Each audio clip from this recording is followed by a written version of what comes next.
بسم اللہ الرحمن الرحیم. In the name of Allah, the Beneficent, the Merciful.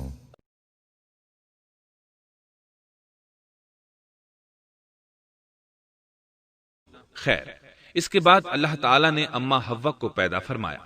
انہیں آدم علیہ السلام کے فوراً بعد پیدا نہیں فرمایا، بلکہ آدم علیہ السلام نے کافی عرصہ جنت میں تنہا بسر کیا، اور حدیث میں ہے کہ وہ وحشت محسوس کرتے تھے، تنہائی کو شدت سے محسوس کرنے لگے تھے. آخر کار ایک روز جب وہ سو رہے تھے تو اللہ تعالیٰ نے ان کی بائیں پسلی سے اما حوا علیہ السلام کو پیدا فرمایا اور آدم علیہ السلام کا ہم سفر بنا دیا.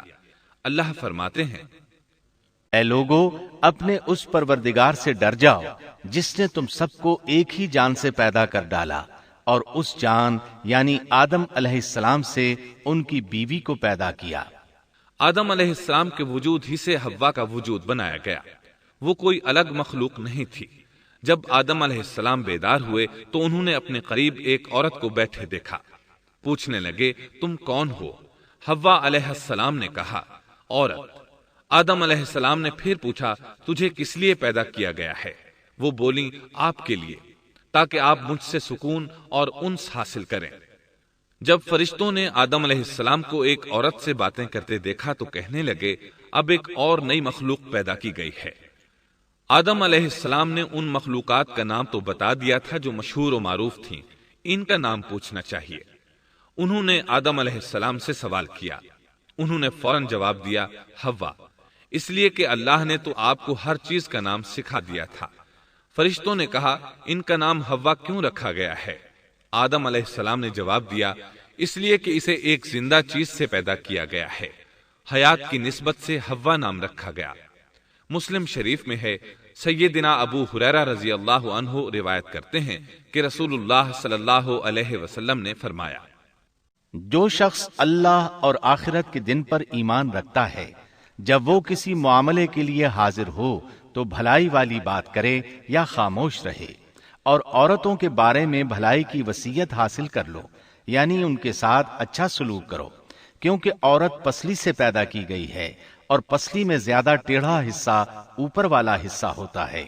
اگر تم اس کو سیدھا کرنا چاہو گے تو توڑ ڈالو گے، اور اگر اس کو چھوڑ دو گے تو وہ اسی طرح ہمیشہ ٹیڑھی رہے گی. عورتوں کے بارے میں بھلائی کی وصیت حاصل کر لو. مطلب یہ کہ اسی حالت میں گزر بسر کرو، عورتوں کے بارے میں بھلائی کی وصیت حاصل کر لو. اس حدیث کا مطلب یہ ہے کہ عورتوں پر جبر کر کے زبردستی ان کی طبیعت کو بدلا نہیں جا سکتا، اور عورت ذات کو نہایت نرمی اور پیار سے رکھو. ان کی طبیعتوں میں ٹیڑھا پن ہے، وہ کبھی جذبات سے مغلوب ہو جاتی ہے اور عقل کھو بیٹھتی ہے.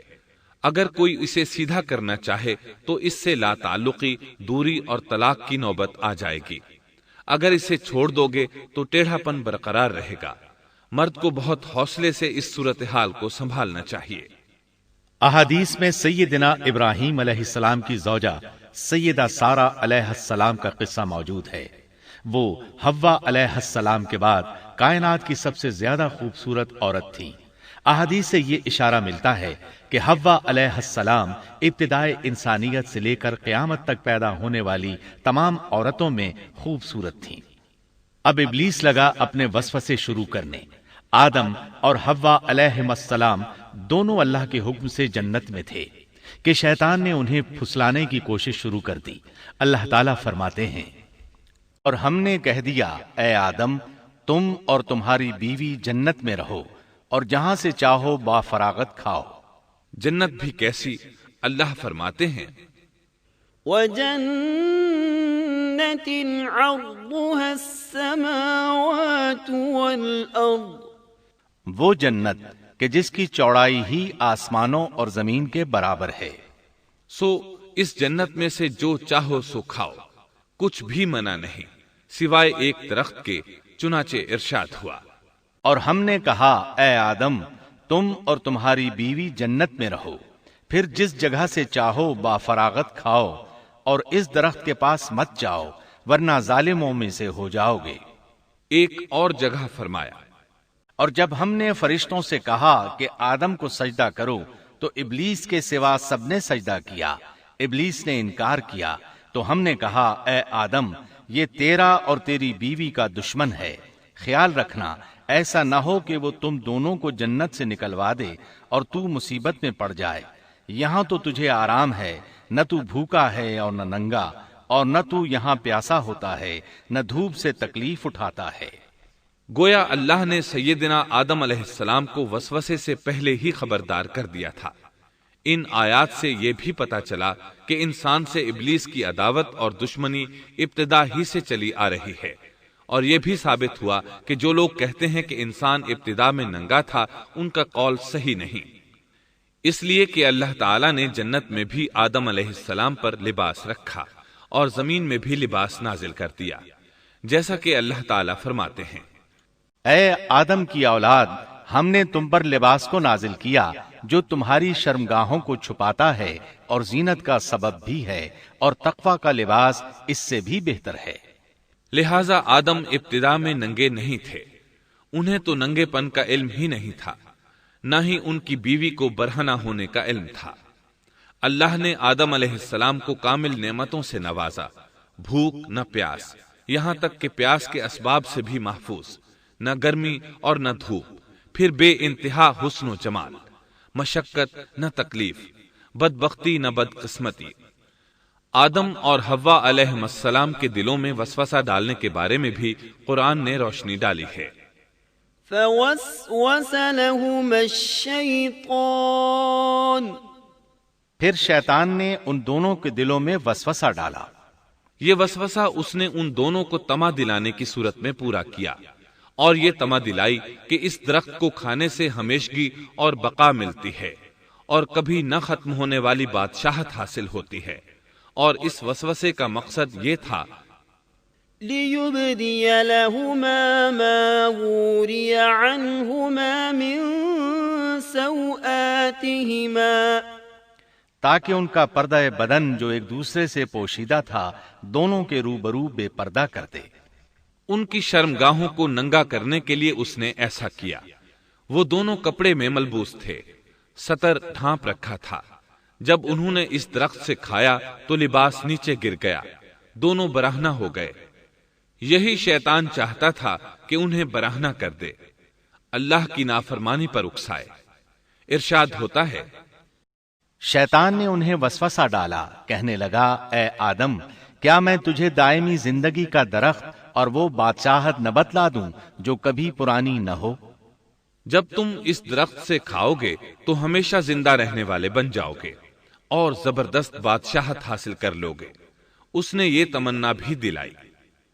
تمہارے رب نے تم دونوں کو اس درخت سے اس لیے منع کیا ہے کہ تم دونوں فرشتے نہ بن جاؤ یا ہمیشہ زندہ رہنے والے نہ بن جاؤ۔ یعنی تم اس درخت سے کھا لو گے تو فرشتے بن جاؤ گے اور ہمیشہ قائم دائم رہو گے۔ پھر وہ وسوسہ ڈالتے ہوئے جھوٹی قسمیں کھانے لگا، جیسا کہ ارشاد ہوتا ہے اور ان دونوں کے روبرو قسمیں کھانے لگا کہ یقین آ جائے میں آپ کا خیر خواہ ہوں۔ اللہ کی قسم کھانے لگا، اور اس وقت سے جھوٹی قسموں کی ابتدا ہوئی۔ اس نے ان دونوں کو فریب دے کر بہکا لیا، جیسا کہ فرمایا فَدَلَّاهُمَا بِغُرُورٍ، یعنی دھوکے سے انہیں پھسلایا، حالانکہ انہیں کسی چیز کی کمی نہیں تھی۔ بھلا وہاں کیا محتاجی ہو سکتی تھی؟ جنت میں سکون سے زندگی بسر کر رہے تھے، جنت سے بڑھ کر کیا چاہیے؟ ہمیشہ کے لیے جنت مل چکی تھی۔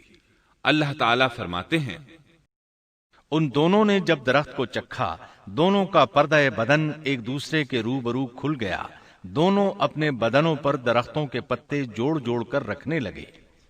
کپڑے اترنے پر دونوں کو حیا آئی، اس لیے کہ انسان کی فطرت میں برہنہ ہونے کی ناپسندیدگی شامل ہے۔ برہنہ ہو گئے تو کوئی لباس نہیں تھا، اس لیے درختوں کے پتے جوڑ کر جسم ڈھانپنے لگے۔ حدیث میں آیا ہے آدم بھاگنے لگے تو اللہ نے پکارا آدم مجھ سے بھاگتے ہو؟ آدم بولے اللہ میں شرم کی بنا پر بھاگ رہا ہوں، اور اس وجہ سے کہ تیرے سامنے برہنہ کیسے رہوں، پھر یہ کہ نافرمانی کا ارتکاب بھی کر چکا ہوں۔ یہاں ایک سوال پیدا ہوتا ہے، دونوں میں سے پہلے کھانے والا کون تھا؟ اس بارے میں راجح قول یہ ہے کہ وہ حوا علیہ السلام تھی۔ انہی نے آدم علیہ السلام کو طمع دلاتے ہوئے اس غلطی پر آمادہ کیا تھا، جیسا کہ بخاری شریف میں نبی اکرم صلی اللہ علیہ وسلم نے فرمایا، لولا حواء لم تخن انثى زوجها، اگر حوا نہ ہوتی تو کوئی عورت اپنے خاوند سے خیانت نہ کرتی۔ حوا علیہ السلام نے انہیں غلطی میں مبتلا کیا تھا۔ اگر حوا علیہ السلام نہ ہوتی تو آدم بھی خیانت میں مبتلا نہ ہوتے اور نہ معصیت میں مبتلا ہوتے۔ تب اللہ نے انہیں پکارا، کیا میں نے تم دونوں کو اس درخت سے نہیں روکا تھا، اور کیا یہ نہیں کہا تھا کہ شیطان تمہارا کھلا دشمن ہے؟ اب توجہ طلب بات یہ ہے کہ اس موقع پر دونوں نے کیا طرز عمل اختیار کیا۔ کیا وہ دونوں اپنی معصیت پر بضد رہے اور تکبر کرنے لگے، جیسا کہ ابلیس نے سجدہ کرنے سے انکار کیا تھا اور پھر لگا تھا اپنی معصیت پر اصرار کرنے، یا ان دونوں نے توبہ کر لی؟ جی ہاں، دونوں نے توبہ کر لی، جیسا کہ قرآن مجید میں آتا ہے، دونوں نے کہا، اے ہمارے رب، ہم نے اپنا بڑا نقصان کیا، اور اگر تو ہماری مغفرت نہ کرے گا اور ہم پر رحم نہ کرے گا تو واقعی ہم خسارہ پانے والوں میں سے ہو جائیں گے۔ اس قصے میں ایک سوال یہ ذہن میں پیدا ہوتا ہے کہ جب سیدنا آدم علیہ السلام کو ابلیس نے سجدہ نہ کیا تو اللہ تعالیٰ نے اسے مردود بنا کر جنت سے نکال دیا، پھر وہ سیدنا آدم علیہ السلام کو اس درخت کے قریب کس طرح لے گیا جبکہ وہ جنت سے باہر ہو چکا تھا؟ قرآن کریم میں اس بارے میں یہ الفاظ آئے ہیں، پھر شیطان نے ان کے دلوں میں وسوسہ ڈالا۔ یہ وسوسہ اس نے کیسے ڈالا جبکہ وہ جنت سے نکالا جا چکا تھا؟ مفسرین نے اس کے جواب میں لکھا ہے کہ اس نے جنت سے باہر رہ کر یہ وسوسہ ڈالا تھا، جیسے آج کل تار اور بغیر تار کے آواز کو دور دراز علاقوں تک پہنچایا جا سکتا ہے، ایسے ہی شیطان نے اپنی طاقت سے یہ وسوسہ ان کے دلوں تک پہنچایا۔ لگے ہاتھوں ابلیس کی حقیقت بھی سن لیں۔ ابلیس کے لفظی معنی انتہائی مایوس کے ہیں۔ یہ راندہ درگاہ ہونے کے بعد ہمیشہ ہمیشہ کے لیے اللہ کی رحمت سے مایوس ہو گیا تھا، اس لیے اسے یہ لقب ملا، ورنہ روایات کی روح سے اس کا اصل نام عزازیل تھا۔ پہلے یہ جنات میں سے تھا، اپنے رب تعالی کی اطاعت سے نکل کر ابلیس ہوا۔ اس کا علم ناقص تھا، مزاج ناپاک تھا، وہ غرور اور تکبر میں مبتلا ہو گیا تھا۔ یہاں یہ بات بھی ذہن نشین کر لیں کہ انبیاء خطا اور گناہ سے پاک ہوتے ہیں، ان پر اللہ تعالی کی مستقل حفاظت اور نگرانی قائم رہتی ہے۔ اگرچہ انبیاء بھی انسان ہوتے ہیں اور تمام انسانی تقاضے انہیں لاحق ہوتے ہیں، لیکن ان کے عمل اور ارادے میں کسی قسم کی بدی اور شر کا عمل دخل قطعاً نہیں ہوتا۔ ان کا ہر قول اور عمل بلکہ ہر حرکت اور سکون کی حالت بھی انسانیت کے لیے بہترین نمونہ ہوتے ہیں۔ البتہ بشر ہونے کی وجہ سے بھول کا امکان ہوتا ہے، تاہم بھول ہو جانے کی صورت میں انہیں فوراً ہی خبردار کر دیا جاتا ہے۔ بھول ہو جانا بشری طبیعت کا خاصہ ہے، اللہ تعالیٰ نے ہر انسان کی فطرت میں یہ چیز رکھی ہے۔ انبیاء سے بھول چوک ہو جانے میں بھی اللہ تعالیٰ کی کئی ایک حکمتیں پوشیدہ ہیں۔ مثلاً بہت سی قومیں اپنے نبیوں کے معجزات دیکھ کر ان میں ربوبیت کی صفات کی قائل ہو گئی، یہاں تک کہ بعض قوموں نے اپنے نبیوں کو اللہ یا اللہ کا بیٹا بھی جانا۔ جب انبیاء سے بھول اور لغزشیں ہوئیں تب گویا لوگوں پر یہ واضح کیا گیا کہ یہ الہ نہیں ہے، الہ ہوتے تو کس طرح ان سے بھول ہو سکتی تھی۔ اس سے یہ بتانا بھی مقصد تھا کہ انبیاء انسان ہی ہوتے ہیں، کوئی ماورائی مخلوق نہیں ہوتے۔ سیدنا آدم علیہ السلام کے واقعے پر غور کرنے سے یہ حقیقت مزید واضح ہو جاتی ہے کہ سیدنا آدم علیہ السلام کی یہ لغزش گناہ نہیں تھی۔